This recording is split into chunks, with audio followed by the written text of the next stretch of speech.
Hello friends, मैं आपके लिए लेके आई हूँ इकोनॉमिक्स का मोस्ट इम्पोर्टेंट क्वेश्चन आंसर। देखते हैं दोस्तों आज का हमारा क्वेश्चन। भारत में औद्योगिक विकास हेतु संयुक्त क्षेत्र का विचार 1956 की औद्योगिक नीति प्रस्ताव में रखा गया था। क्या है दोस्तों, भारत में जो औद्योगिक विकास हेतु संयुक्त क्षेत्र था उसका विचार किस में रखा गया था? जो 1956 की औद्योगिक नीति थी उसमें प्रस्ताव पास किया गया था। ये इस प्रस्ताव में औद्योगिकरण में तीव्रता लाना इसका मुख्य उद्देश्य बनाया गया और इसके अलावा आय व संपत्ति के वितरण में समानता लाना और इस क्षेत्र में एकाधिकारी प्रवृत्तियों पर रोक लगाना भी प्रस्ताव में शामिल था।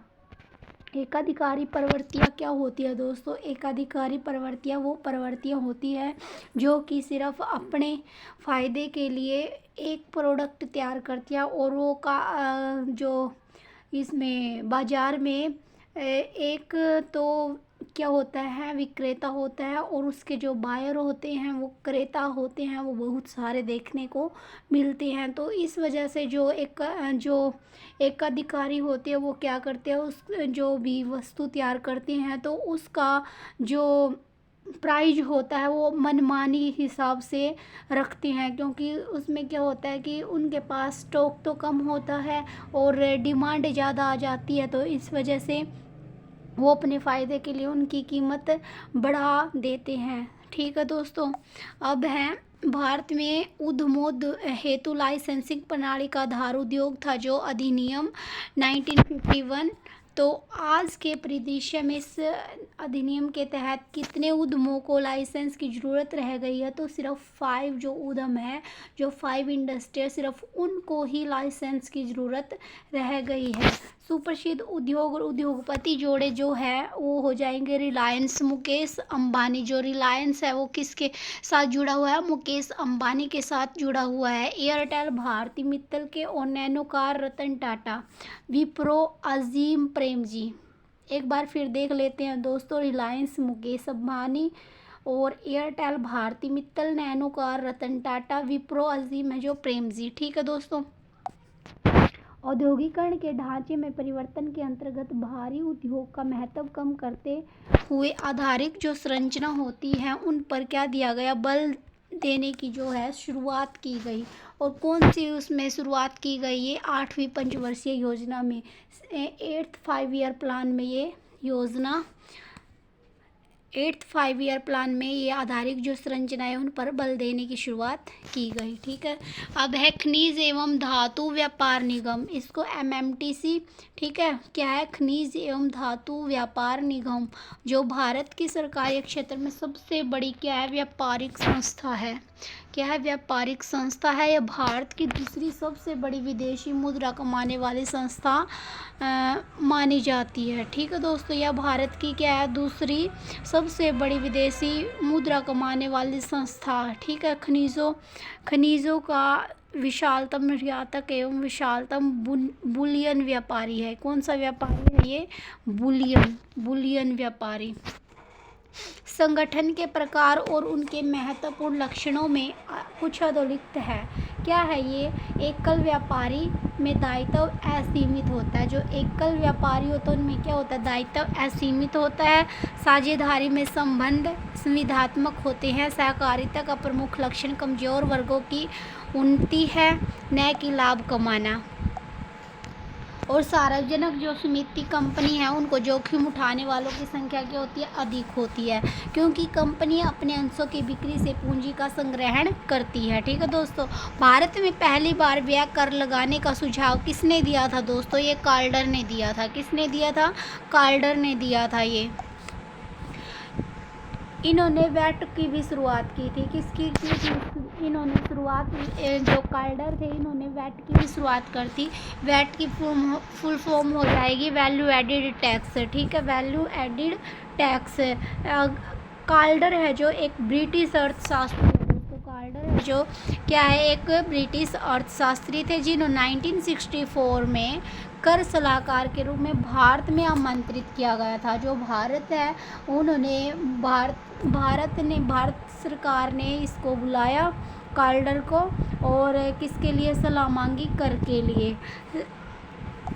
स्टेनलेस स्टील किन पदार्थों को मिलाकर बनाया जाता है। स्टेनलेस जो स्टील होती है दोस्तों, ये किससे मिलकर बनी है, किन धातुओं से मिलकर बनी है। ये हो जाएगा लोहा, क्रोमियम, निकेल एवं कार्बन। ठीक है। इस समय देश में कितने एकीकृत इस्पात प्लांट है। इसमें 8 प्लांट है दोस्तों। भिलाई, दुर्गापुर, राउरकेला, बोकारो, इसको, विश्वेश्वरैया, विशाखापत्तनम एवं सेलम। क्या है, देश में कितने एकीकृत इस्पात प्लांट हैं। ये हो जाएंगे 8। कौन कौन से, भिलाई, दुर्गापुर, राउरकेला, बोकारो, इसको, विश्वेश्वरैया और विशाखापत्तनम एवं सेलम। ठीक है। वेबर के परिकल्पित आदर्श अवस्थिति त्रिभुज के अंदर सबसे कम लागत वाली स्थिति किस संयंत्र की है दोस्तों। ये हो जाएगी बोकारो संयंत्र। किसका, बोकारो संयंत्र है जो इस्पात प्लांट, तो इसकी हो जाएगी। वे उद्योग जो स्थानीय कच्चे मालों का उपयोग करते हैं क्या कहलाते हैं दोस्तों, वो कहलाते हैं कुटीर उद्योग। कुटीर उद्योग। ठीक है। अब है दोस्तों हमारा नेक्स्ट आयाम लगा लो, क्वेश्चन लगा लो। ठीक है। तो क्या हो जाएगा, सामान्यतः किसी कुटीर उद्योग में कितने श्रमिक नियोजित होते हैं। जो कुटीर उद्योग होते हैं उनमें कितने श्रमिक नियोजित होते हैं, 10 से कम। जो उद्योग होता है ये कुटीर, छोटे उद्योग बोला जाता है इसको, कुटीर उद्योग को। ठीक है। छोटे जो उद्योग होते हैं उनमें क्या होता है, 10 से कम जो श्रमिक होते हैं वो लगे, काम पर लगे होते हैं। ठीक है। बाल्को अर्थात भारत एल्यूमिनियम जो कंपनी है लिमिटेड की स्थापना कब की थी। ये की थी 1965 में सोवियत संघ के सहयोग से। 1965 में सोवियत संघ के सहयोग से। भारत में कौन सा क्षेत्र कुटीर उद्योग के रूप में विशेष रूप से विकसित है दोस्तों, तो ये हो जाएगा गुजरात, पंजाब, हरियाणा एवं राजस्थान। कौन सा संयंत्र दोषपूर्ण अवस्थिति के कारण लाभान्वित नहीं हो सका, तो ये हो जाएगा Indian iron and steel company. इसको Indian iron and steel company. वस्त्रों तथा जूट व हथकरघा सहित परिधान क्षेत्र के लिए समेकित कौशल विकास योजना नाम से एक नई योजना आरंभ की गई है दोस्तों। ठीक है। तो एक नई योजना आरंभ की गई है। ये योजना कब शुरू हुई थी, ये हुई थी 5 अगस्त 2010 को, 5 अगस्त 2010 को। वर्ल्ड स्टील डायनेमिक्स के अनुसार भारत के किस इस्पात संयंत्र की स्थिति सर्वोत्तम मानी गई है दोस्तों। जो वर्ल्ड स्टील डायनेमिक्स के है उसके अनुसार भारत के जो इस्पात संयंत्र है उनमें से सबसे ज़्यादा जो अच्छी स्थिति है तो किसकी मानी जाती है, ये Tata iron and steel company है जो उसकी मानी जाती है। Tata iron and steel company की स्थिति सबसे अच्छी मानी जाती है।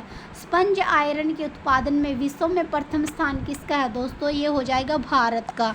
किसको हो जाएगा, भारत का, 2012 के अनुसार। ठीक है दोस्तों। देश का सबसे बड़ा संगठित एवं व्यापक उद्योग है जो वो क्या हो जाएगा, वो हो जाएगा दोस्तों कपड़ा उद्योग। क्या हो जाएगा, कपड़ा उद्योग।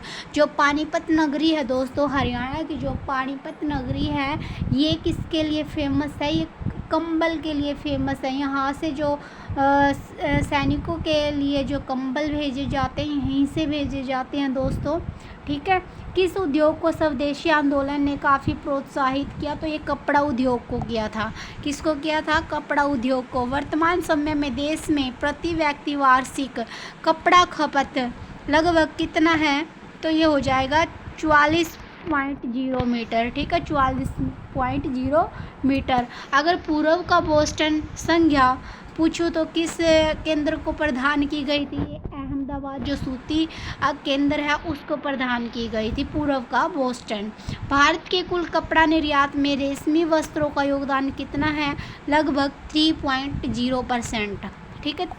कितना, 3.0%। हिंदू केबल्स फैक्ट्री भारत में किस स्थान पर स्थित है, तो ये हो जाएगी रूपनारायणपुर, पश्चिम बंगाल एवं हैदराबाद। रूपनारायणपुर पश्चिम बंगाल एवं हैदराबाद में क्या हिंदुस्तान केबल्स जो फैक्ट्री है वो स्थित है। इंडियन इंस्टीट्यूट ऑफ साइंस कहाँ स्थित है, ये बेंगलुरु में हो जाएगा।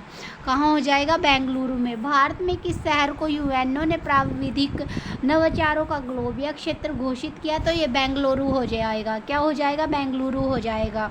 अगर भारत की सिलिकॉन घाटी की मैं बात करूँ तो इसकी उपमा किसने प्रदान की थी, ये बेंगलुरु ने प्रदान की थी। किसने प्रदान की थी दोस्तों, ये बेंगलुरु ने प्रदान की थी।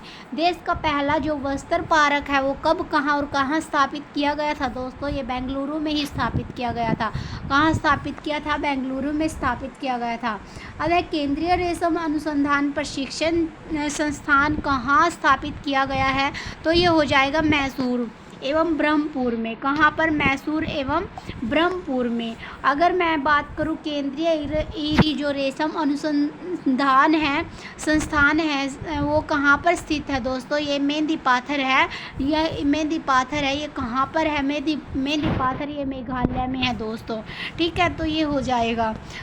आई होप दोस्तों ये सेशन आपको पसंद आया होगा, तो प्लीज़ वीडियो को लाइक कीजिए, शेयर कीजिए और कमेंट कीजिए। सो थैंक यू दोस्तों।